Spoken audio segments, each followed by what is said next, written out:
Bienvenue dans Miroir de Femme, Révélation et Guérison. Ici, ce n'est pas juste une émission, mais c'est un rendez-vous entre toi, Dieu et ton histoire. Alors, je suis Stéphanie Becquet, thérapeute de l'âme, de couple et de développement personnel, fondatrice de CBE by Céleste, chrétienne, belle et épanouie. Moi, c'est Ngobon Christine, qualiticienne de formation, révérend missionnaire, fondatrice de CBE by Céleste, chrétienne, belle et épanouie. Père, nous te rendons grâce, nous te disons merci pour ce moment. Père, oh Dieu, nous prions, Seigneur, oh Dieu, que tu prennes la place, que les cœurs soient ouverts, Seigneur, oh Dieu, que tu parles et que tu guérisses et que tu agisses. À toi toute la gloire au nom de Jésus-Christ. Amen. Amen.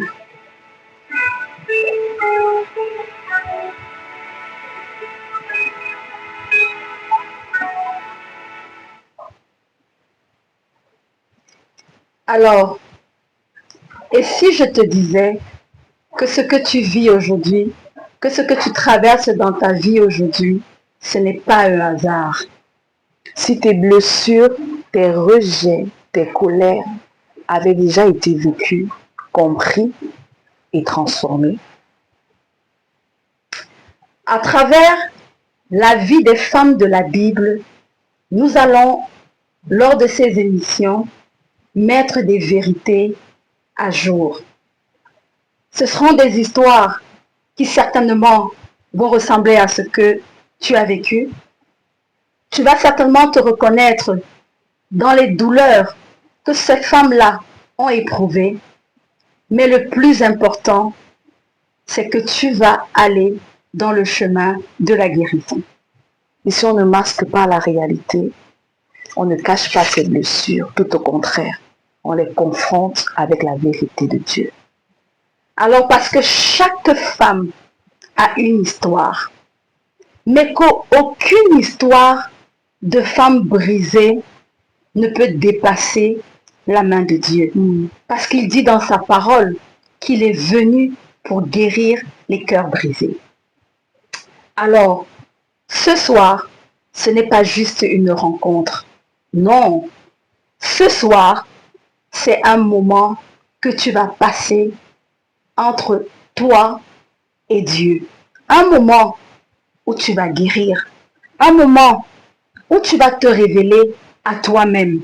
Et une rencontre qui va certainement transformer ta vie. Alors, ouvre ton cœur. Débarrasse-toi de toutes tes appréhensions. Laisse Dieu te parler. Parce que cette rencontre va transformer ta vie. Alors, bienvenue devant ton miroir. Bienvenue devant le miroir des femmes. Révélation et guérison avec CBE by Céleste.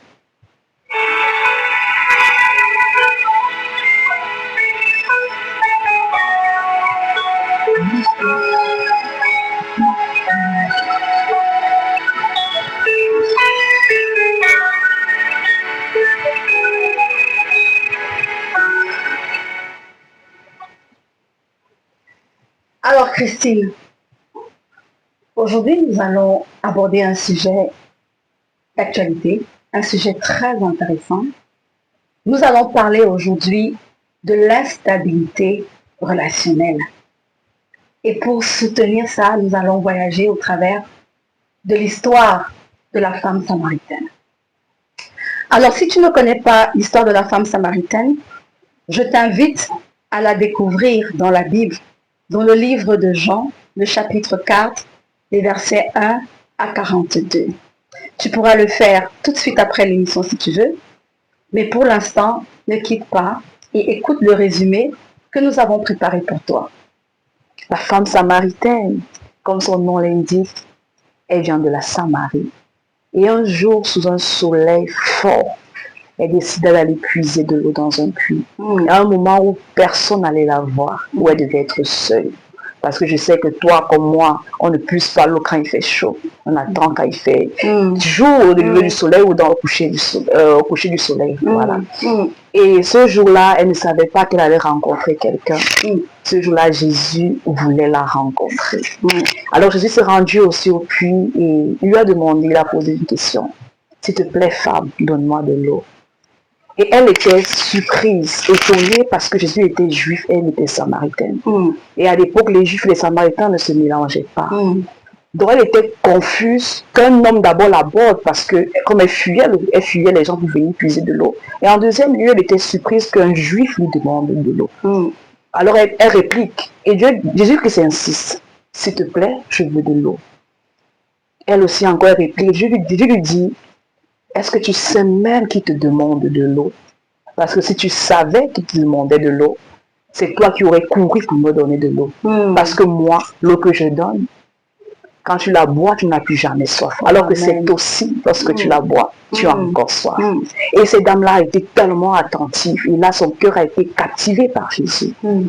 Alors, ils ne sont pas arrêtés là. Jésus lui a demandé, où est ton mari? Et elle de dire que non, avec vérité, avec un cœur ouvert, comme dans le miroir de femme. Elle a dit, Seigneur, je n'ai pas de mari. Celui avec qui je vis, je ne suis pas mariée avec lui. Et je lui ai dit, oui, tu as bien fait de répondre ainsi, tu n'es pas mariée. Et ce n'est pas seulement celui-là, il y en a eu 5 avant avec qui tu étais mariée. Donc Jésus lui a raconté sa vie, quelqu'un que tu ne connaissais pas, que tu ne connais pas, te dit qui tu es dans les profondeurs des choses. Alors elle a accepté avec son cœur et elle était prête pour la guérison. Et Jésus-Christ a fait le travail qu'il fallait. Et elle ne s'est pas arrêtée là, elle a couru pour aller le prêcher, le raconter à tout le monde dans son village. Voilà en résumé l'histoire de la femme samaritaine. Il y a ce passage-là qui me marque beaucoup parce qu'on dit qu'elle a laissé sa cruche d'eau, donc elle n'a même plus pris de l'eau qu'elle était venue chercher et elle s'en est allée en courant dans le village en disant « Venez voir un homme qui m'a dit qui j'étais. » Waouh, une histoire vraiment profonde. Exactement, Stéphanie. Il est vrai que quand on lit ce texte, on ne nous dit pas clairement, elle-même ne dit pas clairement quelles sont les difficultés par lesquelles elle a certainement dû traverser. Mais au travers de ce que Jésus-Christ lui dit, on comprend que elle devait avoir beaucoup de choses en elle. Avoir déjà eu 5 maris et être dans une 6e relation qui encore n'est même pas ton mari. Même pas encore mariage. Waouh! Ça veut dire que c'était une succession de relations brisées. Une succession de larmes, une succession de pleurs, une succession de réflexions. 5 maris. Aucun de ces maris-là n'a voulu rester avec elle, ou bien c'était elle qui ne se sentait plus à l'aise dans la relation, peut-être parce qu'elle ne trouvait pas ce qu'elle recherchait. Mais autant est-il qu'elle a été mariée 5 fois. Et ça n'a pas donné. Et le 6e homme avec qui elle est mariée, Jésus lui dit, ce n'est pas ton mari. Et elle-même déjà avant reconnaît qu'il n'y a rien là-dedans. Il n'y a rien dans cette relation-là. J'imagine le nombre de déceptions. Elle a dû aller de déception en déception. De déception en déception. Aujourd'hui, tu rencontres Pierre, tu te dis c'est le bon, je veux faire ma vie avec. Tu reconnais peut-être en lui le père de tes enfants. Et puis à un moment donné, plus rien. Tu rencontres Jean, tu crois que, oh d'accord, je m'étais peut-être trompée avec Pierre. Tu recommences, ainsi de suite. Ça a vraiment dû être difficile pour elle. Je n'imagine même pas, parce que on ne parle pas de simple relation, on parle de mariage. On parle de mariage, donc ça veut dire que la relation avait quand même atteint un certain niveau. Exactement. Elle s'était engagée certainement dans la relation, elle avait mis son cœur dans la relation 5 fois. Et si c'était toi, est-ce que tu allais continuer? Maman.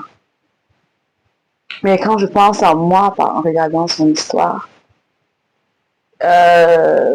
Moi, j'avais continué. Ah oui? Ah ouais, parce que moi, ma motivation à cette époque-là, ce n'était pas... justement, parce que quand on est en train de discuter par rapport à elle, c'est plus parce que, à cause d'un vide, justement, qu'elle voulait combler. Ok. Et c'est que ce vide-là venait de son enfance par rapport à moi, en parlant de moi. Je pense que le manque d'affection ou ne pas avoir eu l'amour qu'elle devait avoir de son père, par exemple, qu'on a pu la conduire quelque part. Ok, a certainement contribué à ça. Oui. Ok, donc peut-être qu'elle recherchait peut-être un manque affectif de figure paternelle dans ces hommes-là qu'elle rencontrait. Je crois qu'elle cherchait un père qu'elle n'a pas eu en fait. Wow. Ou peut-être un père qu'elle a vu ses amis avoir et qu'elle n'a pas eu en fait. Et qu'en faisant dans les relations, en fait, elle les cherchait. Mais pour mon cas, moi, c'était plus pour les faire du mal parce que pourquoi est-ce que mon père, malgré le fait qu'il m'aime, n'a pas réussi à me comprendre pour me donner l'amour que je voulais.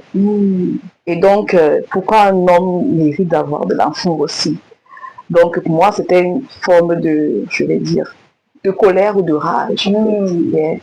Un désir de punir. Exactement. De punir la représenteresse, le sexe masculin. Exactement. Wow. Donc, du coup, ça avait transformé son relationnel envers les hommes. Exactement. Wow.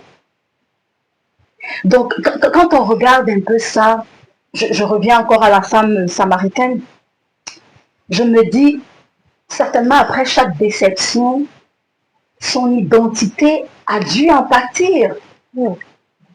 Ça a dû en pâtir.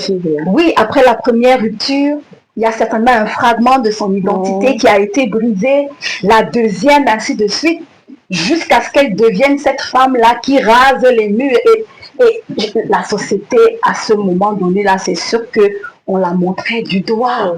Je n'imagine même pas les noms qu'on devait lui donner. Ça, je n'imagine même pas les noms qu'on devait lui donner, connaissant l'être humain exactement.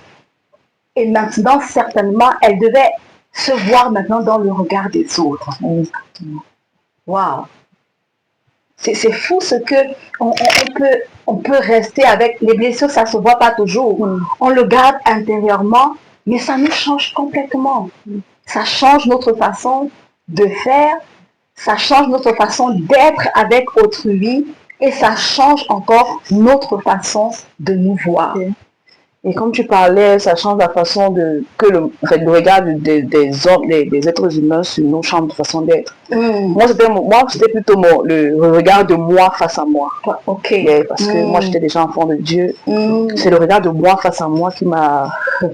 Donc, tout ce qu'elle fuyait là, quand elle partait au puits, elle fuyait. Moi, c'est mon moi qui fuyait contre mon moi. Wow. Donc, un peu comme s'il y avait deux Christines. Exactement, il y avait deux Christines. Oh. Il y avait deux Christines.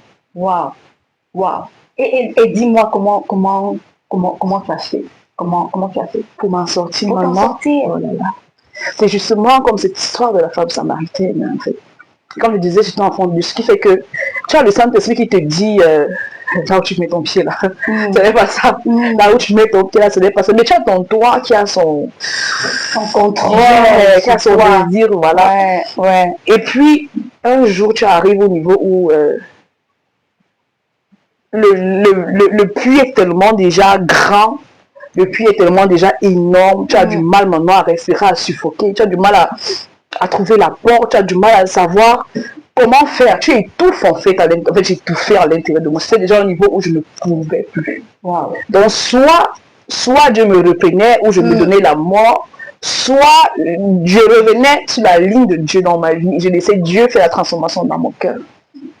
Et comme son appel était sur ma vie, wow, il fallait qu'il y ait une miroir de femme. Wow. Alors je dis, Seigneur, à Sorenda, fais ton œuvre dans ma vie. Wow. Je me donne totalement. Wow. Je me donne totalement à toi et fais ce que tu sais faire. Et comme avec elle, il a fait ce qu'il fallait faire. Wow. Wow. Il a très bien fait. Wow. Ouais. Alors tu vois, il est important d'identifier ce que tu as à l'intérieur de toi. Parce que ce que tu n'identifies pas, Ça te contrôle. Oui. Tu peux pas le résoudre, en fait. Tu ne peux pas le résoudre. En fait, tu es comme un malade qui s'ignore. La bonne phrase, c'est ça. Tu es un malade qui s'ignore. Et le truc, c'est que si quelqu'un te dit que tu es malade, tu vas dire que non, c'est la personne qui a un problème. Exactement. C'est exactement ça. Oui. Non, c'est pourquoi c'est important, je pense, de faire des face-à-face avec soi-même. Surtout quand on se rend compte qu'il y a quelque chose dans ma vie qui ne donne pas. Il y a une manière de réagir qui ne donne pas. Il est important de prendre le temps, un peu comme dans ce rendez-vous dans Miroir de Femme, où on a dit que c'est le rendez-vous, toi, ton histoire et Dieu, de prendre ce temps-là pour regarder au fond de soi. Parce que ce qui se passe, c'est que quand on ne regarde pas au fond de soi, on a tendance à chercher à combler ces vides-là et certainement on essaye de combler avec des choses qui, ça va pas combler. Non, un peu comme tu mets dans un triangle, tu mets un instrument rond. Oui, ça peut pas marcher. Exact, j'aime bien cette image-là. Dans un triangle, tu mets quelque chose de rond, exactement, ça peut pas matcher. Et on se rend compte au jour d'aujourd'hui que les gens ont diverses choses qui les attirent pour essayer de combler ce vide-là, ces puits-là qu'ils ont. Quand je pense, par exemple, c'est vrai qu'au jour d'aujourd'hui, oui, on dit que la femme, je n'attaque aucune femme, moi-même, je veux réussir en tant que femme, mais il y a une telle course effrénée en ce moment pour la réussite des femmes que les femmes se masculanisent et elles deviennent bizarres. Elles deviennent bizarres, c'est-à-dire qu'elles deviennent, j'ai écrit ça quelque part, des femmes robotiques.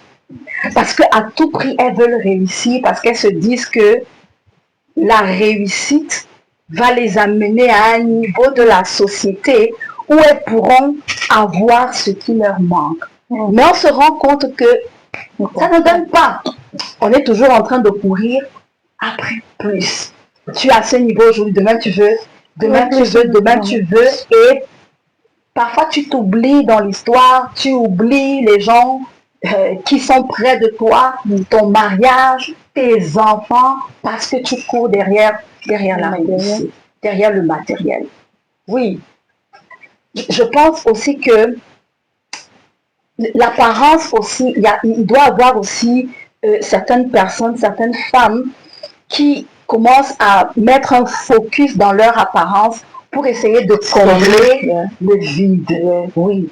Parce que certainement, à chaque fois qu'elles se regardent dans un miroir, l'image que renvoie le miroir n'est pas en accord avec le besoin, avec ce qu'elles ont dans leur tête. Donc elles sont en perpétuelle quête de perfection.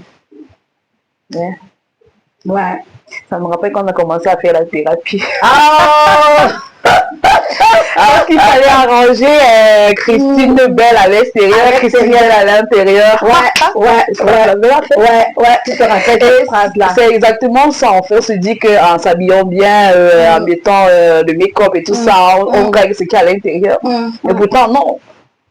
Parce que moi, j'ai réussi à avoir quelqu'un qui, peu importe son apparence, je crois que toi aussi, Stéphanie, peu importe son apparence, on voit que la personne-ci est malade, la personne-ci a besoin de quelque chose. Donc, exactement. Parce que l'image que ton miroir, le miroir dans lequel tu te regardes te renvoie, ça ne corrobore pas avec ton attente dans la tête. Exactement. Il faut commencer à résoudre, c'est ce que tu as dans la tête. Exactement. Wow. Et il y a aussi cette histoire des réseaux sociaux. Parce que de nos jours, il y a une certaine addiction. C'est-à-dire que c'est fou. Il y a des gens qui, des femmes surtout, on est en train de parler des femmes, donc parlons des femmes, qui sont tellement addictes des réseaux sociaux. Je me rappelle un jour, j'avais vu, je pense c'était, je ne sais plus très bien si c'était une vidéo sur Facebook, où C'était un peu des histoires drôles là où une petite fille se plaignait. On montrait comment la marmite brûlait au feu. On montrait comment il y avait tellement de désordre dans la maison. Mais la maman, elle était... Oui, elle était... En fait, elle était scotchée sur son téléphone. Donc, on ne sait pas, on n'est pas contre Facebook. Hein, non, c'est pas ce qu'on dit. Mais en réalité, elle était scotchée sur son téléphone en train de scroller du matin jusqu'au soir. C'est-à-dire que même quand l'enfant vient devant elle, l'enfant était un peu comme transparent. Je me rappelle, l'enfant faisait des signes comme ça. Elle ne voyait pas. Elle était scotchée. Et moi, je me souviens qu'il y a un moment, quand j'ai commencé dans ma consécration, où le Saint-Esprit me disait, écoute, les réseaux sociaux, ça c'est fou, hein. Déjà que moi, je n'étais pas très addict, donc bon, peut-être ça a été un peu plus facile, mais j'imagine un peu une personne qui... Il y a des gens qui, dès qu'ils se lèvent le matin, On commence par ça. ils commencent par ça. On prie après. Si on prie même, c'est-à-dire que on peut passer le matin 1 heure en train de scroller et 1 minute, oh bon oui Seigneur, merci pour cette journée, garde-moi avec moi, ainsi je te bénis. Seigneur, tu connais déjà. Exact, tu connais déjà. Oui, oui. Donc je pense aussi que cette addiction pour les réseaux sociaux là, en réalité, c'est pour combler un vide. C'est certainement pour combler un vide. Et qu'est-ce qu'il en est alors de la validation dans le regard des autres? Parce que moi, ça c'est terrible. Ça, c'est le point le plus, pour moi, le plus culminant parce que c'est un peu comme si l'identité d'une personne vient maintenant de l'extérieur pour l'intérieur. Alors qu'en temps normal, ton identité part de ton intérieur, de ce que tu sais que tu es, de ce que Dieu te dit que tu es, maintenant pour aller à l'extérieur. Mais on est malmené par les attentes de la société, on est malmené parce que notre culture nous demande, par les concepts, la femme doit faire ceci, ne doit pas faire ceci, ainsi de suite. On dit que non, tu dois réussir, tu dois, et finalement, eh ben, tu es perdu dans tout ça. Il y a trop de contraintes. La femme doit être comme si, c'est important d'être comme si. En fait, avec des règles un peu strictes, un peu dures, en fait. Oui. Quand j'ai connu mes filles comme ça, lorsqu'elle fait seulement un petit truc, elle va te regarder pour voir ta réaction, c'est que tu as apprécié. Si ton regard met déjà un genre, c'est fini. Déstabilisation totale. Waouh. Total. Et ça doit, je crois que certainement, ça fait en sorte que tes relations ne sont plus vraies. Exactement. Tes relations ne sont plus vraies parce que comme tu cherches à plaire, et ça va se voir aussi, même dans les relations amoureuses. C'est-à-dire que quand tu commences une relation, tu ne peux pas être toi-même la personne que tu es, parce que tu es en quête de quelque chose, tu es en quête d'une certaine validation. Et puis le jour où tu es fatigué de faire ça et que le vrai toi donc commence à apparaître, ça fait que ça devient problématique. Et oui, c'est vraiment quelque chose de très lourd parce que on le dit comme ça, on rigole peut-être, mais on se rend compte de plus en plus qu'on a tendance à courir derrière certaines choses pour essayer de combler les vides que nous ressentons. Et puis ça fait un peu comme un cycle infernal. Ça fait un peu comme un cycle infernal. Tu as la soif qui est là, tu sais qu'il te manque quelque chose, tu as besoin de quelque chose. Tu crois l'avoir trouvé, tu cherches, tu crois l'avoir trouvé, et puis jusqu'au moment où l'euphorie là tombe, tu te rends compte que non, en fait ce n'était pas ça, et tu recommences encore dans le même cycle, parce que tant que tu n'as pas la bonne solution, et c'est là où la phrase de Jésus c'est magnifique, quand il lui dit, à la femme samaritaine, l'eau que moi je te donne, si tu la bois, tu n'auras plus jamais soif. Tu n'auras plus jamais soif. Tu n'auras plus de pluie, tu n'auras plus de vie dans toi. Tu seras comblé jusqu'au bout. Oui. Parce que quand tu bois cette eau-là que Dieu te donne, eh ben, ça restaure ton identité. Exactement. Tu te vois non plus comme les autres te voient, mais tu te vois maintenant comme Dieu. Et même pas comme toi, tu te vois, mais tu te vois dans le miroir de Dieu. Comme Dieu, lui, il te voit. Exactement, Stéphanie. J'ai l'habitude de dire, ah Seigneur, le projet qui portait le nom, qui portait mon nom là, avant que tu m'aies créé, ce projet-là, le projet qui portait mon nom, c'est à ça que je veux ressembler. Exactement. C'est quelque chose vraiment de très fort. Et maintenant, donc, comment Jésus a dit à la Samaritaine, bois de l'eau que je te donne. Comment nous, alors, aujourd'hui, qu'est-ce qu'on va donc faire? Pour demander à Jésus d'être la source. Il faut demander à Jésus d'être la source. Et ça, comment tu le fais? Parce que parfois, tu l'as dit tout à l'heure, tu t'es retrouvé dans cette impasse à un moment de ta vie, mais tu étais enfant de Dieu. Et pour ceux qui n'ont pas encore reçu, alors Jésus, nous devons d'abord confesser Christ. Si tu es présent et que tu n'as pas encore reçu Jésus dans ta vie comme Seigneur et Sauveur personnel, la première des choses à faire, c'est de le faire. Et tu veux, on peut y aller ensemble. On peut y aller, non, maman? Je pense qu'on peut y aller. Voilà. Donc, si tu es présent, prends d'abord quelques secondes et demande pardon à Dieu pour tout ce que tu te rappelles. Même pour ce que tu ne te rappelles pas, demande-lui pardon. Peut-être qu'avant qu'on ne prie, on a oublié de le dire. C'était tellement parce que cette journée, encore comme la journée d'hier, on ne le dit pas. C'était une journée. Alors, il n'est pas trop tard. C'est vrai qu'on est déjà à 27 minutes. Mais s'il vous plaît, si vous ne vous êtes pas encore abonné, je vous en prie, abonnez-vous, activez la cloche de notification. Partagez, likez, partagez au maximum parce que ce que nous sommes en train de dire ici, ce que nous sommes en train de partager, ces expériences-là, ça peut transformer plusieurs vies. Okay. Je pense que tu as fini de prier. On en répète après moi. Seigneur Jésus, je viens à toi ce soir. Je reconnais mes manquements et je reconnais que sans toi, je ne peux pas. Ce soir, je t'ouvre la porte de mon cœur. Entre dans mon cœur et viens faire de moi la personne que tu veux que je sois. Je t'accepte comme mon Seigneur et mon Sauveur personnel. Au nom puissant de Jésus-Christ. Amen. Amen. Si tu l'as fait avec ton cœur, tu es devenu enfant de Dieu. Amen. Amen. Et comme Christine l'a dit tout à l'heure, les problèmes des blessures, c'est pas uniquement une histoire de pas enfant de Dieu ou enfant de Dieu.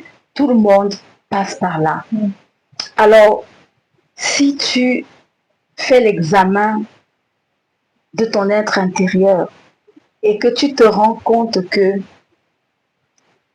tu étais en train d'aller vers certains puits pour t'abreuver et que tu ne t'es jamais abreuvé parce que ta soif, elle était toujours là. C'est une bonne chose parce que tu as déjà Jésus. Mais laisse-moi te dire également que il faudrait que ton être intérieur soit restauré. Et à partir du moment où tu as fait de Jésus ton sauveur personnel, il est le thérapeute de l'âme par excellence. Et il va travailler avec toi dans ce processus de restauration. Donc, alors, qu'est-ce qu'on va dire en plus? Je pense que nous avons le chat, nous avons les commentaires. Ce qui est certain, c'est que cette émission-ci, les gens l'attendaient tellement avec impatience hier. Malheureusement, comme on l'a dit dans la vidéo que vous avez certainement vue, il y a eu beaucoup de choses. Parce que le diable, il n'est pas content. Il n'est pas content parce que, même ce soir, à ça, cette pluie, je ne sais pas si c'est torrentiel ou quoi, qui a commencé à 15h30 au moment où on voulait déjà lancer le direct, on comprend que le monde spirituel n'est pas content. Parce que le diable sait qu'une femme restaurée, c'est des milliers de vies qui vont être transformées au travers d'elle. Alors, n'hésite pas, en commentaire, si ça t'a plu, si tu crois que ça a touché une corde sensible en toi, n'hésite pas. Mets dans les commentaires, qu'est-ce que ça a touché en toi? Qu'est-ce que tu reconnais? Et si c'est que tu veux un accompagnement un peu particulier, n'hésite pas, écris-nous. Tu peux nous écrire même en inbox. tu peux nous contacter et on va être ravis de faire ce chemin-là avec toi. On va être vraiment ravis de faire de toi une chrétienne belle et épanouie. Parce qu'il est important que tu reconnectes ton identité avec Christ. C'est fou parce que en Afrique et beaucoup plus au Cameroun, les gens ne comprennent pas encore ce que c'est que la thérapie de l'âme. On a l'habitude de dire, ça ce sont les choses des blancs. Ah, je rigole parce que même Christine, hein, quand elle a commencé, parce qu'on dit que ce sont les histoires des blancs. Je me rappelle, il y a une qui m'a dit un jour, vraiment, je ne savais pas que c'est comme ça que ça allait faire.